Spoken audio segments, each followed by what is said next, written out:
Hello friends, welcome back to my YouTube channel अलकाज़ academy. तो आज मैं इंग्लिश में इडियम एंड फ्रेजेस के क्वेश्चंस करवाने वाली हूँ। इससे पहले मैं इंग्लिश के 2 क्लासेस करवा चुकी हूँ। तो जिस किसी ने भी इससे पहले वाला क्लासेस को नहीं देखा है तो वे जाके सारे क्लासेस को देख लीजिए। तो चलिए आगे बढ़ते फ्रेंड्स, देरी नहीं करते हुए उससे पहले मेरे इस वीडियो को लाइक और शेयर कीजिए, सब्सक्राइब कर बेल आइकन पर क्लिक करके आने वाले सारे वीडियोज़ के लिए अपडेट रहे। तो चलिए फ्रेंड्स, देखते हैं question 1 to 10। In these questions, 4 alternatives are given for the idiom and phrases. Choose the alternative which best express the meaning of the idiom and phrases. तो फ्रेंड्स, idiom दिए हुए उनके आपको मीनिंग्स ढूंढना है। 4 सेक्शंस डिवाइड है, ABCD में से कौन सा मीनिंग, ओके। तो चलिए आगे बढ़ते हैं। Question number 1, out of the frying pan into the fire. तो इस इडियम का क्या मीनिंग है? Option A overboiled, option B heated controversy, option C from bad to worse and option D secretary. Okay, तो बताइए इस idiom का कौन सा सही मीनिंग होगा? Out of the frying pan into the fire. तो इसका मीनिंग होगा फ्रॉम बेड टू वर्स, मतलब कुछ बुरा से बहुत ज़्यादा खराब तक के। ओके, इस इडियम का out of the frying pan into the fire का मीनिंग होगा फ्रॉम बेड टू वर्स, अच्छा खराब से और ज़्यादा खराब। ठीक है फ्रेंड्स, चलिए आगे बढ़ते हैं क्वेश्चन नंबर 2 की ओर। Question number 2, bid fair. Bid fair, इस इडियम का मीनिंग क्या होगा? Option A to be reluctant, option B take a firm stand, option C show promise and option D with all energy. तो bid fair, bid मतलब बोली होता है, fair मतलब कोई चीज़ ट्रू होना चाहिए, सही बोली। तो इसका राइट आंसर क्या होगा? बिड फेयर का meaning right option, so right numbers option number C, show promise. Bid fair मतलब होता है सही बोली, फेयर बोली बोलना, it means show promise, promise दिखाना। तो इस इडियम का राइट मीनिंग होगा शो प्रॉमिस।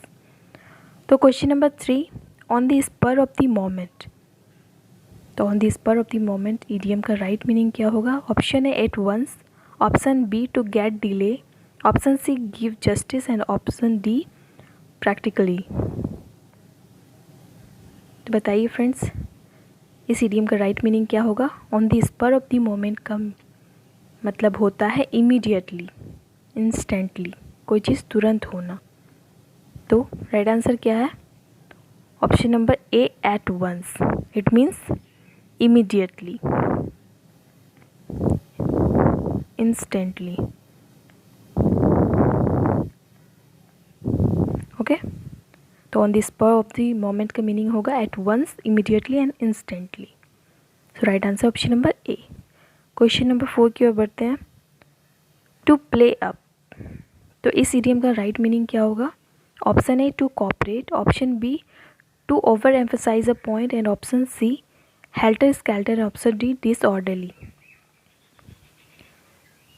तो टू प्ले अप का राइट मीनिंग क्या होना चाहिए friends? So right answer option number B, so right answer option number B, to overemphasize a point, किसी पॉइंट को बहुत ज़्यादा जोर देना, किसी बिंदु पर ओवर एम्फसाइज करना। To play up, right idiom का मीनिंग होगा to overemphasize a point. Okay, चलिए आगे बढ़ते हैं क्वेश्चन नंबर 5 की ओर। फेस द म्यूजिक, इस इडियम का राइट मीनिंग क्या होगा? Love music, to avoid, C face the consequence of one's action and option D to delay.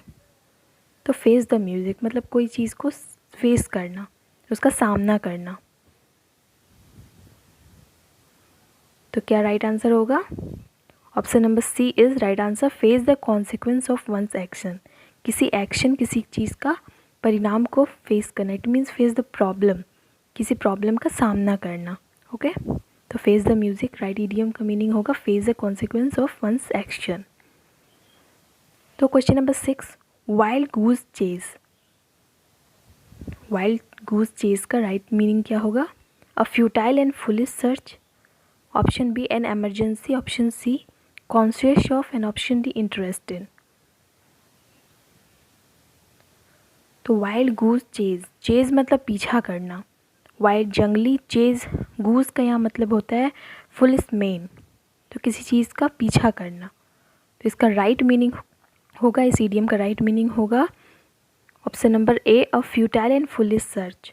जो इम्पॉसिबल है उस चीज़ को सर्च करना, व्यर्थ, जिस सर्च का कोई मीनिंग नहीं होना चाहिए, foolish search, that was the wild goose chase का इडियम का मीनिंग होगा फ्यूटाइल एंड फुलिश सर्च। ठीक है, तो चलिए आगे बढ़ते हैं।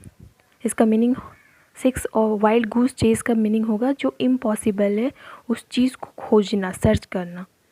ठीक है, असंभव चीज़ को खोजना। क्वेश्चन नंबर 7 की ओर बढ़ते हैं। Question number 7 is a crying need, किसी चीज़ की नीड है, बहुत क्राइंग नीड है। Option A, a scoundrel, option B, urgent demanding attention, option C, specified position and option D, perform. तो बताइए फ्रेंड्स, इसका इस इडियम का राइट मीनिंग क्या होगा? A crying need. तो क्या हो सकता है इस इडियम का राइट मीनिंग? तो अर्जेंट डिमांडिंग अटेंशन, अटेंशन का urgent demand, that was a crying need, ज़रूरत है बहुत ज़्यादा, that was urgent demanding attention. तो राइट आंसर क्या होगा? Urgent demanding attention. Question number 8, call a spade a spade. तो इस इडियम का राइट मीनिंग क्या होगा?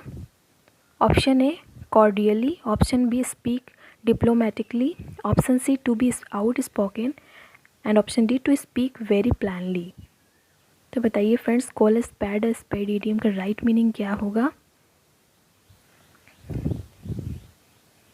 राइट आंसर है option number D, to speak very plainly, साफ साफ बोलना, to speak very plainly. Call spade a spade, to speak very plainly, कोई चीज़ को साफ साफ बोलना। Okay, question number 9, of one's own accord. तो मतलब खुद की सहमति, अकॉर्ड सहमति, खुद का अपना सहमति। तो इस इडियम का राइट मीनिंग क्या होगा? Option A, give up fighting, option B, willingly, option C, unwillingly and option D, to take care of. तो बताइए इस इडियम का राइट मीनिंग क्या होना चाहिए? तो ऑफ वंस ऑन अकॉर्ड, खुद की सहमति, खुद की अपनी सहमति। तो विलिंगली मतलब होती है खुद की इच्छा, अनविलिंगली मतलब क्या हो गया कि खुद की इच्छा नहीं, खुद का इच्छा नहीं है। तो विलिंगली यहाँ राइट आंसर होगा। Okay, option number B. Question number 10, last question, snap one's finger. तो स्नैप वंस फिंगर का राइट क्या होगा? To show contempt, to rest,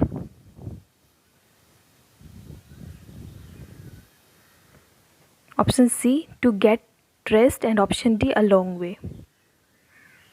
तो राइट आंसर क्या होगा? स्नैप वंस फिंगर, उंगली दिखाना किसी पर। तो इसका राइट आंसर होगा option number A, to show contempt, किसी की इंसल्ट करना। ओके, किसी पे उंगली दिखाना, टू शो कंटेम्प्ट। फ्रेंड्स, आगे भी क्वेश्चन है इसके, 15 नंबर क्वेश्चन तक है। Okay, question number 11, pull the wools over one's eye. Option A, to delay, option B, to encourage, option C, to suppress and option D, to deceive.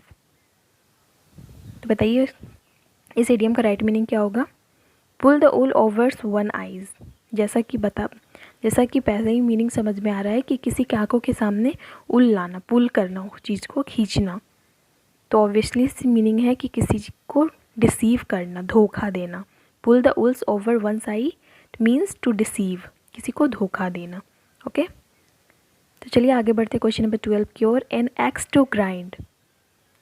Option A, touch life, option B, an unselfish motive, option C, selfish motive and option D, win by any means.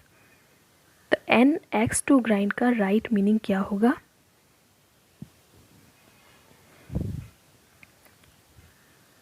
तो right answer option number D, win by any means, किसी भी तरह से जीतना। तो an axe to grind idiom का meaning होगा win by any means. Okay, question number 13, a red rag to the bull. तो a red rag to the bull का राइट मीनिंग क्या होगा? Option A helter skelter, option B beautiful, option C strong and option D something offensive and provocative. तो a red rag to the bull, एक red rag bull कितना कैसा होता है? बहुत ही ज़्यादा नेगेटिव, बहुत ही ज़्यादा गुस्सेल, खराब। तो यहाँ क्या मीनिंग होगा? तो समथिंग ऑफेंसिव एंड प्रोवोकेटिव, बहुत ज़्यादा ऑफेंसिव है, बहुत ज़्यादा इंसल्टिंग है, बहुत ज़्यादा उत्तेजक है। तो red rag to the bull का मीनिंग होगा something offensive and provocative. Okay, तो क्वेश्चन नंबर 14 की ओर चलते हैं। Can't see the wood for the trees. Can't see the wood for the trees का राइट मीनिंग क्या होगा? Option A silly person, option B a foolish, option C unable to see the main point and option D to encourage. तो जैसा लिखा हुआ है कि can't see the wood for the trees, तो ट्रीज़ में तो वुड होते ही हैं। दैट मीन्स कि unable to see the main point, किसी के मेन पॉइंट को आप देख नहीं पा रहे हो। That means can't see the wood for the trees, unable to see the main point. Okay, तो option C is the right answer. Question number 15 and at last, to take a fancy to.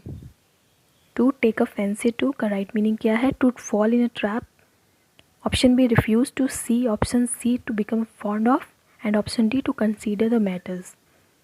तो to take a fancy to का right meaning क्या है? Right meaning है to become fond of, किसी के प्रति fond, प्रिय होना, कोई चीज़ प्यारा लगना। तो to take a fancy to. Okay, तो राइट आंसर क्या होगा? टू बिकम फॉन्ड ऑफ, किसी चीज़ के प्रति प्यारा लगना, प्यारा होना। ओके, ठीक है फ्रेंड्स, तो देखिए सारे क्वेश्चंस के आंसर भी आपको नीचे दिए हुए हैं, तो आप नोट डाउन कर लीजिएगा। सारे क्वेश्चंस बहुत इंपॉर्टेंट है और आपके एग्ज़ाम में ज़रूर पूछे जाएंगे, क्योंकि इंग्लिश में ईडियम्स फ्रेजेस भी हर वक्त कॉमन क्वेश्चन से एक ना दो क्वेश्चंस आपके पूछे जाते हैं, तो आप इसे भी अच्छे से पढ़िए। ठीक है फ्रेंड्स, फिर अगली वीडियो में हम और सारे इंपॉर्टेंट क्वेश्चंस के साथ मिलेंगे। तो आप अगर आपको मेरी वीडियो अच्छी लगी तो प्लीज़ लाइक और शेयर करें और सब्सक्राइब कर बेल आइकन पर क्लिक करके आने वाले सारे वीडियोज़ के लिए अपडेट रहें। तो चलिए फ्रेंड्स, आप अपना ख्याल रखिए, अपने पेरेंट्स का ख्याल रखिए। Thank you.